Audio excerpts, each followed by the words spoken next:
नमस्ते मित्रांनो, लग्नाची बेडी या मालिकेच्या होणाऱ्या महासोमवारच्या भागामध्ये आपल्याला असं पाहायला मिळणार आहे की इकडे मधू अन्वीचा हात पकडते आणि म्हणते की लग्नाआधीच रत्न पारखेंची मुलगी प्रेग्नेंट राहिली, आता सगळी दुनिया असं बोलणार.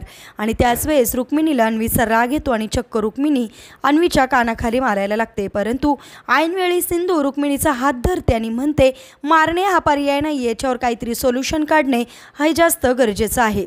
असं म्हणून ती रुक्मिणीचा हात खाली झटकते.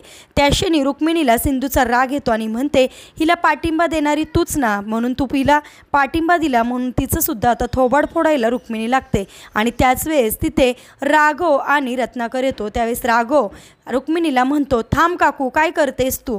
या घराची ही पद्धत नाही, या घरातल्या मुली आणि सुनांवर हात उचलण्याची, तुला माहीत नाही आहे का हे? असं म्हणून रुक्मिणीला जागेवर शांत करतो.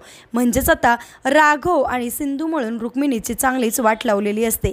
आता कशाप्रकारे अन्वीला या संकटातून बाहेर काढणार राघव आणि सिंधू मिळून हे पाहणे सुद्धा इंटरेस्टिंग ठरणार आहे.